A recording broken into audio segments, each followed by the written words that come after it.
So, this is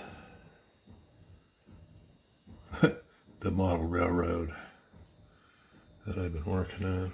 I think I'm going to go back to working on it, mainly because the ship that I've been working on takes up so much room. I have to put it away for the winter because I'm bringing in loads of firewood now in wheelbarrows, and I need room in here for that. So anyway, I thought I'd make a video of this as in its current state.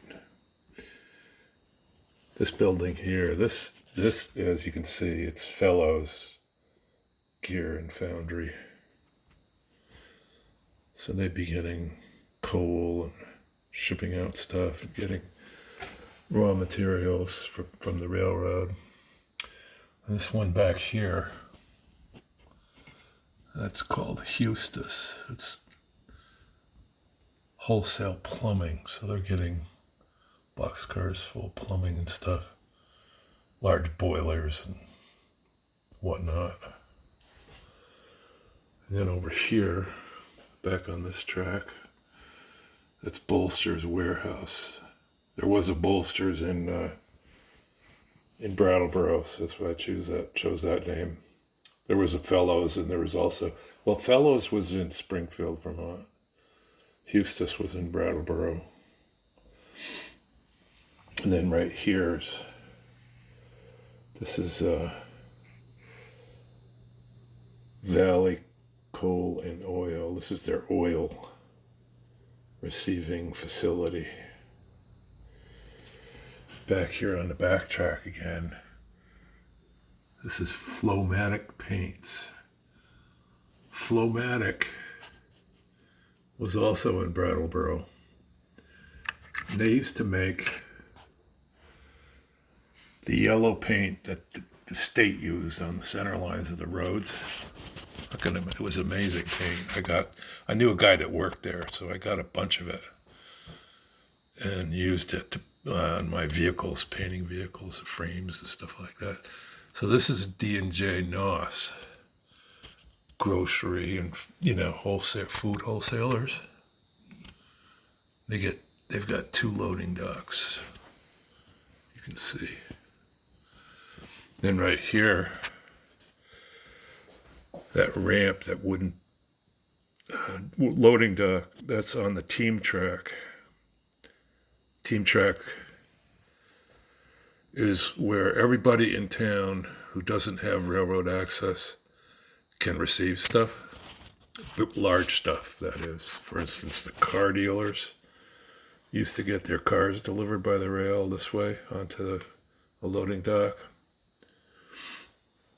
And now this is another spur here. See, you can see sort of the layout of the track. So this spur, this is Dunkley's.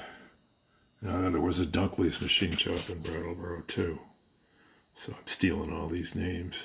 You can see inside. Upstairs there's like the office space.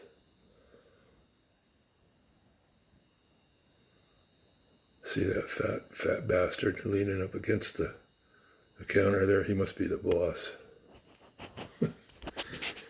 Then this is the Lane Press. That's another Vermont name. I think the Lane Press was in Burlington. I'm not sure though. I just remember it. And then on that same spur, this is the Central Vermont Freight House. This is where people would receive stuff by rail, but smaller stuff. Like, for instance, if some kid in town ordered a bicycle or something like that, it would come to this place. This was before the UPS revolution. And then this one is Ballantine for the Ale Man. This building is lit, but I haven't hooked up the wiring yet because I have to disassemble a lot to get the wiring hooked, and I finished this after I did some work that covered up the wiring. So now this thing here is just a kind of a backyard, back alley stuff down by the tracks. Then this building is also lit, but it's not wired up. The wires are not hooked up. It's the what I call the Swanton Courier. So this is supposed to represent Swanton. It doesn't really represent Swanton. That's just the name I gave it. But it is, it's possible that you could have an interchange in Swanton where the Central Vermont and the St.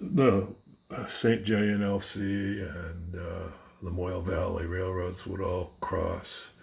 So this is Valley Coal. This is their coal receiving place.